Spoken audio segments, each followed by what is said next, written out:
哎，大家伙早喽！9月7号星期四了，清晨。现在太阳是出来的越来越晚了，气温也相对开始变低了，现在只有24摄氏度，而且没有夏天时候那么湿热了。今天轻松跑，昨天的那个6公里对我来说其实强度挺大的，几乎就是我晨跑的能力的边界了。不一定能再快了。昨天的6公里几乎就算是没有保留吧。这2天正好也有其他的事儿，比较累，今天放一天。这种训练增加的多了以后呢，总跑量确实是没有以前多了，但是呢，还是我之前一直分享的，这种状态感觉还不错，而且。虽然我一方面说对于中长距离的速度耐力的信心不像以前那么强，因为跑得少了，但是呢，像昨天那种6公里冲下来，感觉各方面其实心情啊、状态啊都是被调动的不错的。行吧，一会儿咱们聊，换个视角聊评论，加油干，加油干！太阳刚刚出来没多久，你们看。骑车的人们车灯还都没灭呢。这边好像是有法律法规的要求的，就关于自行车的车灯，我不是非常确定啊。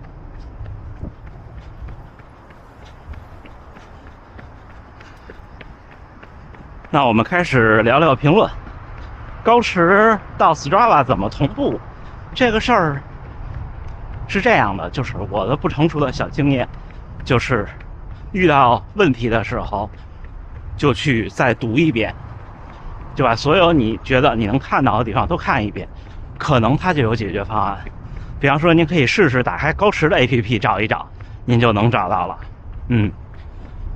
像有的呢是高驰这边设置，有的是另外一个平台设置，有的呢是两边都能设置，有的呢是你在一边设置以后到另外一边告诉你。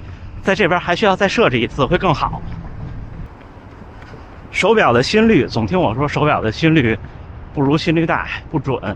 其实不是手表的心率不准，是手表的心率并不如心率带更灵敏，或者在更极限的情况下，手表确实会比心率带更容易出问题。为什么呢？是说手表的心率都是光电心率，对吧？但是呢，因为它佩戴的位置相对靠手腕比较细。大血管比较少，同时呢，因为它这一块表的大小有限，无论是从体积上来说，还是从成本上来说，它的用料都不可能有单一的心率带那么大。心率带呢又分2种，一种我现在戴的这种戴胳膊上的，这种也是光电心率，但是呢，因为它戴的靠上，血管比较丰富，然后大血管也比较多。第二呢，就是它的用料，你想它跟手表差不多大，但是它就干这一个事儿，那显然肯定是要比拼起来的那个在目前来说更好。另外一种呢，就是带胸口的那种心率带，那种是靠生物电的心电，那种呢就会更准确，但是又各有缺点。像心电那种呢，你到冬天如果你穿起静电特别容易起静电的衣服在心率带外边的话，就有可能会造成干扰。而光电的呢，比方说你洒了水或者没带紧或者怎么样，也会有干扰。佳明645新买的 Stride 遇到了一些同步的问题，一同步就是2个数据，这个你可能用的方法有些不是最好的方法，我认为。佳明的手表用 Stride， 我个人认为没有高驰的手表用 Stride 更合适，就更好。为什么呢？因为如果你用高驰的手表连接 Stride 提供的那些数据都和你不用 Stride 之前那些原生的数据是一样的逻辑，而佳明那边呢，您需要这样做。我的建议是不要用佳明自己的，就 Stride 给佳明出的那个 APP， 而是说用它的数据的那个叫什么 data field， 就是数据的表盘的那个某一个块是 Stride 的数据。这样的话呢，这次运动完了以后，您同步到佳明那边呢就会有对应的 Connect IQ 的这个数据，就是 Stride 提供的。同时呢，也会同步到 Stride， 而且只有一份，您可以试试。他们官方也有教程，有文字的，有 FAQ， 还有视频的，多看一看。而且 Stride 不，您要说对英文有问题，他们是有繁体中文的官方的 FAQ 的网站的。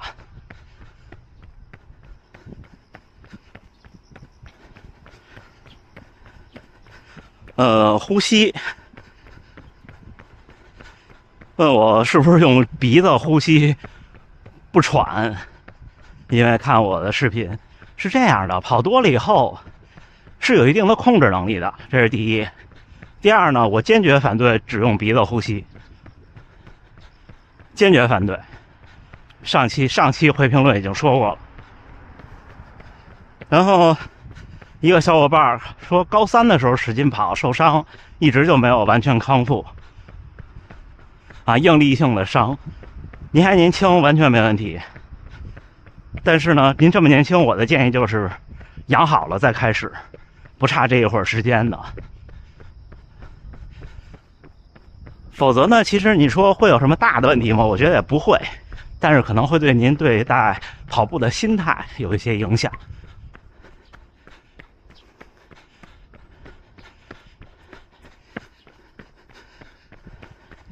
APP， 有小伙伴问高驰的，有小伙伴问佳明的，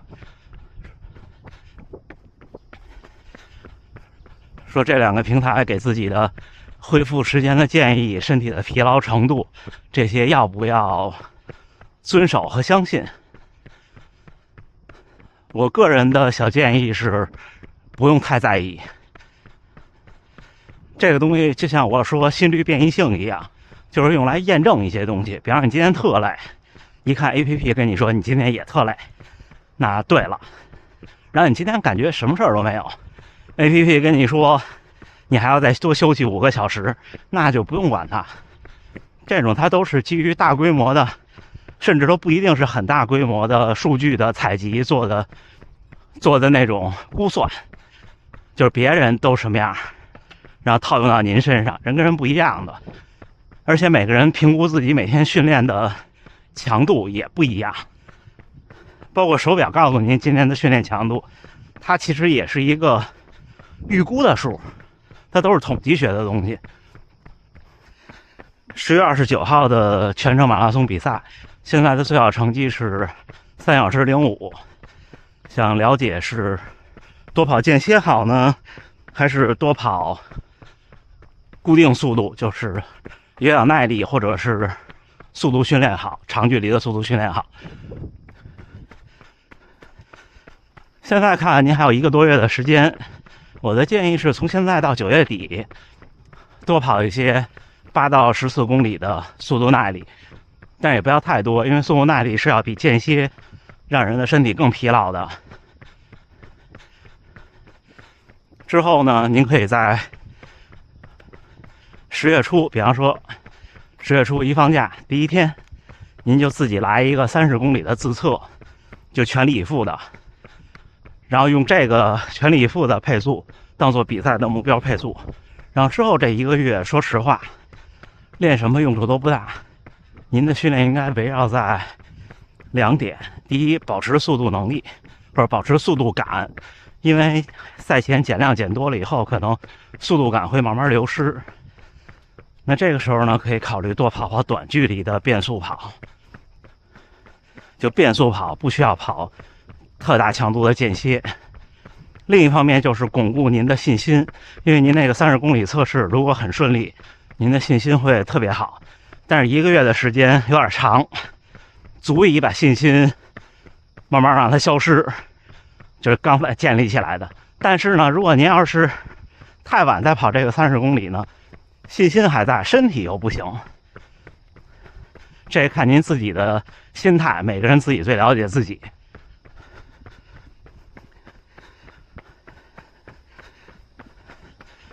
是否要看心率制定配速、训练配速？我还是我的那个原则，就是人的心理边界要比身体边界近得多。如果您是健康的成年人，几乎是不可能把自己跑坏的。您如果以比赛为目标，肯定是以配速为目标，因为您要比赛成绩。因为您要比赛成绩，那比赛成绩就是一个固定的时间、固定的配速，对不对？啊，抱歉，固定的距离、固定的配速才有固定的时间，成绩就是时间嘛。而且您肯定是在能力范围内啊，您跑不到4分，就像我，比方说，我跑不到3分，我给自己定3分也没有用，对吧？也有初跑者的小伙伴问，想跑快一点，是跑短的快的，还是跑长的，积累耐力？最质朴的回答就是顺其自然。但是呢，想再进一步呢，我那个时候是从3公里开始的，因为我跑不了5公里。3公里的时候我就总想跑快一点，后来能跑5公里的时候呢，也想着能跑快一点，就这样。然后有好多小伙伴说各种的比赛和自测 PB 了，恭喜恭喜！哎，9月7号星期四清晨6点13，今天晨跑结束吧，不能算是训练了，因为昨天那个6公里之后，昨天白天还有事儿，昨天白天光走路走了好几公里，然后特别的，今天早上起来觉得特别疲劳，10公里平均配速5分38，跑了56分钟，平均心率129，功率175，步频193。然后现在在想，是不是明天早晨也跑一个10公里左右？就是因为我如果明天休息的话，那下周的强度课又是我的第5天。以前都是就只训3天，然后早休1天嘛。这次正好今天的这个情况，看看是不是根据现在这节奏调整一下。这么调整也挺好。刚才还有一个没跟大家聊，一个小伙伴说，我老说建议年轻人多出去转转，出去看看，为什么？能得到什么？为什么这2天累呢？就是因为，有朋友来这边玩，特好的朋友，也是，同事。之前在新加坡工作那1年，就是我们都在那边。然后现在呢，我在这边处理这儿的事儿，然后他们呢带着孩子也没在国内，也是四处转。因为他是那种比较有探索精神的那种人，我觉得我也是被影响，就是有的时候人的命运就是几个转折或者几个不同的岔路，可能就会有不同的选择吧。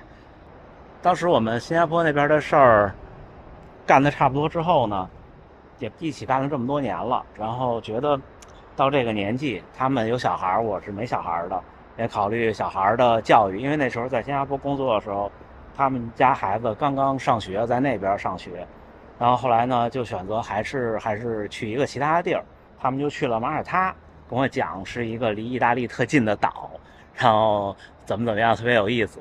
我说明年的时候我特喜欢东欧，但是明年去东欧玩一圈，然后之后直接飞过去看看他们，也挺有意思的。就各种生活，为什么说多出去看看呢？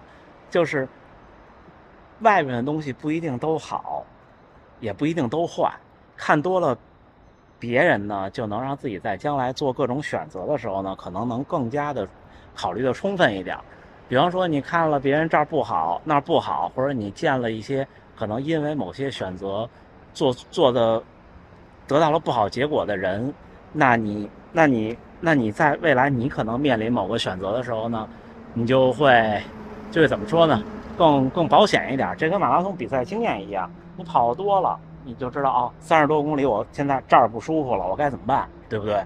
如果你完全没有见过或者没有试过呢，你可能不知道。这个是一个我不成熟的小观点。然后你要看见别人好呢，那你看啊，我怎么样能像他一样好？还有就是从这个游玩的心态，这2天我就跟他们分享，他们也跟我们分享各种地方的不一样，就是说生活跟旅游是完全2回事儿。包括日本，我这次来这儿就是工作以前，我来过日本9次旅行，然后我觉得我来的挺多的了，但是发现生活起来还是有好多以前不知道的东西和没有注意到的点。这个是人生的一些经历，咱们不能说经验，就是一些经历，单纯的一些经历。行，那就这么着，还是祝大家能努力生活，健康平安吧。今天按说是最后一个训练日，明天起来看情况，好吗？今天还得在外边走一走。行，大家加油干，加油干！天气也凉快了，咱们努力迎接赛季。